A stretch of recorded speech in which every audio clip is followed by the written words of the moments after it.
What's up? Woo-woo. Proud of your boy. It's good to see everybody coming out today, standing up for our Second Amendment. I love you guys. I fucking love you guys. It's a beautiful day here in Seattle, right? It's a beautiful day to show off our guns. Hell yeah, just to send them a message. We'll keep our freedom. We'll keep our liberty. We'll keep our guns and our bacon. You can keep your change, right? And yet everybody want to ask us, why the hell do you need a gun? You see how big these cops that was over here? I can't carry them around. I can't carry them around when I get around. That's why I carry a gun. Why do you need a fire extinguisher? Same reason. Right? See that? Yeah. I just want to say thank you to everybody that came out here. Thank you to these guys, the Redneck Revolt. Thank you for coming out. Finally, we find something that we both agree on. Because I'm sick and tired of trying to explain to all these gun grabbers, anti-gun dumbasses, what shall not be infringed means. Yep. And if you are trying to find a reason to own a gun, well, hey, when the government tells you not to, that's a good reason to get one, right? Right? Yep. Because that's the reason for the whole Second Amendment, not only to protect yourself from people that try to attack you, but to protect us from our biggest enemy. That's our government. Because there's a reason why they put it right there for us. And that's why you need to rise up, because these people are coming for your guns. These people are coming for your freedom and for your rights. And a lot of people are still sleeping nowadays. A lot of people are like, you know, I don't see this in my neighborhood. A lot of people are like, you know, I'll just wait until I see them. No, it's time for you to rise up. Don't wait for them to make a move. It's time for us to take the battle to them. It's time for us to go there and let them know that no, we will take a stand and we will fight back. And we're never gonna stand down. So God bless everybody that came out. Let's get ready for our march. I love you guys. Yeah. March time. Let's go. Oh yeah, that's right. Yeah, I like the guys in suits. Well, good afternoon, ladies and gentlemen. My name is Mark Callahan, and I am running for Congress in Oregon's 5th Congressional District. Yeah. It's a great day to support the Second Amendment. Got my AR-15 right here, and I'm good to go. Came up here to Seattle because I've heard that they're trying to pass some laws up here like they're trying to pass in Oregon that are against our gun rights. I guess they don't get the fact that shall not be infringed means shall not be infringed, period. All right. Ladies and gentlemen, I am a strong Second Amendment supporter. I'm against IP-43 and IP-44, which is down in Oregon, and they're basically trying to confiscate our arms. And we just need to tell them no, and I think, as I said, I think you guys have something like that up here as well. But we need to stand strong with the Second Amendment, because the other side will claim that the Second Amendment is about hunting. It's not about hunting. It's about protecting the citizenry from a tyrannical government. And we cannot let them take our arms away. We cannot let them infringe upon our Second Amendment rights. Ladies and gentlemen, I just won my primary back about a week ago on Tuesday. I got a 6-month battle to take down a 10-year incumbent named Kurt Schrader down in the Oregon's 5th District. Please take him down. I'm going to need some help to do that, because it's a battle. He has about $2 million right now, and I can tell you I don't have that. But it's not all about money. It's about getting the word out on Facebook. It's about getting the word out on Twitter. It's about spreading the patriot message of freedom. Banned for 30 days. Guided by our Lord Jesus Christ, of course. But I'm running on a platform that includes 4 things: being pro-God, pro-life, pro-gun, and pro-immigration reform. I can tell you it was one of the best days of my life that I accepted the Lord Jesus Christ into my heart. He guides me on the campaign trail. One of the best days of my life, in addition to my kids being born, of course. But I've been out there on the trail all alone in the middle of the night, and He has protected me when I pulled over the side of the road. He has protected me when I'm out there on the trail, and I'm forever grateful to our Lord Jesus Christ. Yeah. I'm running on an issue that's pro-gun. I've been rated AQ with an AQ rating by the NRA. I've been rated with a B+ rating, which is the highest rating that Oregon Federation of Firearms can give to a non-incumbent. And as I said, I am a strong Second Amendment supporter. So we need to fight for our rights. We got to prevent the anti-gun folks from New York City from taking away our gun rights. And California. And California, yeah, exactly. She said the California governor and Oregon governor. Really Exactly. We got to, if it's brown, flush it down. That's what we're saying down in Oregon. So I'm pro-life. I've been endorsed by Oregon Right to Life both in the last election when I ran for U.S. Senate in 2016 and in this election as well for Oregon's 5th Congressional District. I'm just going to put it plain and simple. Abortion is murder. Abortion is murder. Life begins at conception, period. That's right. That's the way God intended it. Exactly. And I'm running on an issue of pro-immigration reform. I'm actually on the board for Oregonians for Immigration Reform myself. About 4 years ago, we put forward a petition to prevent illegals from getting driver's cards. That was a successful petition, and they don't have driver's cards down in Oregon because of that. It was no on 88. Right now, we're passing around a petition down in Oregon that's IP 22 to prevent Oregon from being a sanctuary state any longer. Ladies and gentlemen, as I said, I am a conservative. I believe in freedom, and I love our country. I love our country so much that I want to protect our country. I want to get in there to Congress to protect our country because I have 2 daughters myself. These libtard scumbags. And it got to the point for me where I just had to get off the couch, stop watching TV and complaining, actually get out there and take action instead of just talk about taking action and actually go out and do it. Amen. Ladies and gentlemen, my name is Mark Callahan. I'm running for Congress in Oregon's 5th Congressional District. My website is CallahanForOregon.com. You can find me on Facebook as well. Get rid of I think it's Schrader. Facebook.com/Callahan, the number 4, or for Oregon. And then on Twitter, my Twitter handle is @Callahan, the number 4, and then the word Oregon. Please look me up. Please send me all your support. I really need your help. As I said, I'm facing an uphill battle here. It's like David and Goliath, and David is going to win this one as well. As I said, my name is Mark Callahan. I'm running for Congress in Oregon's 5th Congressional District. Let's get to work. Thank you. May God bless America. God bless America. Yeah. President Trump.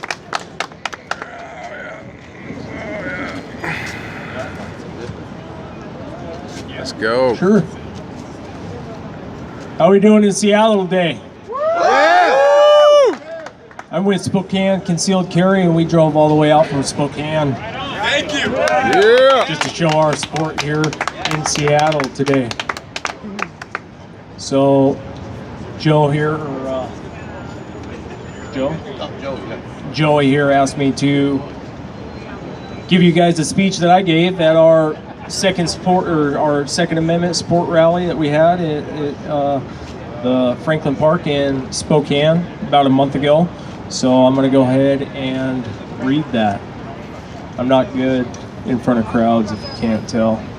So I've prepared some talking points I'd like to touch on before I hand the mic over. This was obviously written for a different event, so just go with it. I am not some right-wing extremist, as some of our members of the community would like to have you think. I am a husband, a father, a grandson, a son, a brother, and a hard-working, tax-paying, functional member of our Spokanite community. I love this city. I was born here, raised here, and I will likely live out the rest of my life here. All 3 of my children attend a local elementary school. I want to ensure them a safe and comfortable learning environment. That's why I think Initiative 1621 is a part of the equation to make that possible. I am not a dangerous person because I choose to equip myself with a life-saving tool. As a matter of fact, I'm quite the opposite. I have been vetted through the Spokane Sheriff's Office. I've had a background check, been fingerprinted, put in the system, all that good stuff. I'm a law-abiding citizen. I choose to carry because I don't get a say in when or where disaster strikes, but I can prepare for it when it does. And let it be known that if disaster strikes you when I'm around, your chance of survival just went up. As a responsible firearm owner, I undergo many hours of studying, researching, and training, getting certifications, and all that stuff to help further the safety of my community. I believe a responsibly armed society is a much more polite society. However, this belief does not fall among all Spokanites. As a matter of fact, some of us believe we are gathered here today to invoke fear. But that cannot be further from the truth. We want to educate our community on firearms and bring forth a meaningful conversation on how we can improve the safety of our community and our children while they're at school. We share many common goals with the opposition, but the points of discussion are pointed all in the wrong direction. We should not be willing to give up our rights for a false sense of security through new legislation. We gather here today in full support of the Second Amendment and all of our God-given rights. The Constitution is a foundation on which this country was built. I am a carpenter by profession, so I speak from experience when I say if you start chipping away at the foundation of a building, you are jeopardizing the integrity of that structure and putting it at risk of collapsing. I hope that this helps put into perspective how very important our Constitution is, not to any specific political party, but to everyone everywhere across this great nation.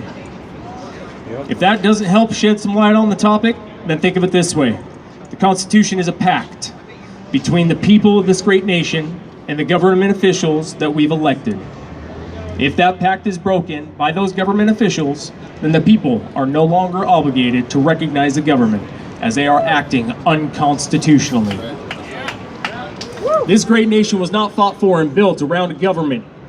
This great nation was built around the people, with the people holding the majority of the power.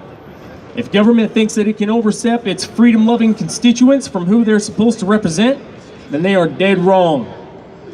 We need the government for some things, sure, but we do not need a radically intrusive government willing to unconstitutionally restrict our God-given rights. We will not sit idly by and watch our Constitution get further trampled on by those who are in office and who have pledged an oath to uphold our Constitution. Enough is enough. The First and the Second Amendments are purposefully put in the forefront of the Bill of Rights. The Second Amendment, contrary to some people's belief, is not for hunting or for sport. The amendment was written into our Constitution by our Christian, freedom-loving forefathers for the sole purpose of securing our nation's ability to resist tyranny, be it foreign or domestic. In order to have the ability to resist tyranny, we must secure our right to have access to modern arms in which any modern form of tyranny will be equipped. That'd be equipped a whole lot better than just an AR-15 too, let me tell you. Right now, everyone is placing the blame on a tool. London is placing the blame on knives. Americans are placing the blame on an AR-15 and full semi-automatic firearms. I got an automatic. You see, it's pocket easier knife. to place the blame on an inanimate object than it is to take a hard look at what's going on within our society. We are the problem. And to fix that problem, we must start by making changes within the home. My home, your home, everyone's home. Yep. We must teach our children how precious life is. Teach them to have good principles and instill in them a good moral compass. In my honest opinion, I feel like placing the blame on a tool is nothing more than the blame game. So let's play that through real quick. Let's say, for example, we remove these tools from the equation by banning them. Isn't it logical to think that another tool will arise to take the blame? At which point, we will then remove it from the equation, and the process will repeat itself until hands and feet are the only things left to blame. And hands and feet, ladies and gentlemen, are the cause of more deaths per year than the AR-15. Beats it, man. I'd like to know why politicians cling to their armed guards for safety, yet at the very same time, they allow our schools to be protected by signs that read gun-free zone. How much sense does that make? Not much. Every aspect of society that has been deemed important, such as banks or courthouses or the White House, all allow people carrying firearms for protection. Yet we prohibit the same implication for other important aspects such as our schools, or concerts, or large events. Gun-free zones were implemented to deter gun crimes from happening within those zones. Unfortunately, they have had the exact opposite effects and are now intended targets for those who wish to pursue acts of great violence. Why has nobody taken a hard look at this and noticed that 98% of mass killings happen in gun-free zones? I myself have experienced firsthand what it was like to lose the loved one. through the use of a firearm. Yet I do not place the blame on a tool because I know that an inanimate object cannot and did not act on its own. So as I wrap this up, I'd like to give thanks to the 1.3 million veterans who gave their lives protecting our rights.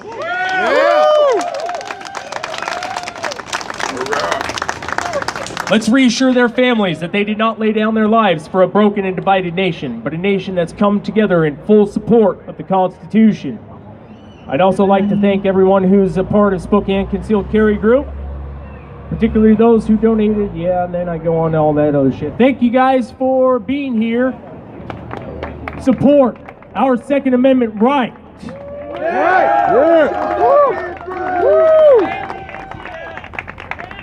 I'm talking about screw Antifa. All right, yeah, that's right. Hey, I kind of forgot to let you guys know that I'm running for the United States Senate, okay? I'm running for the United States Senate.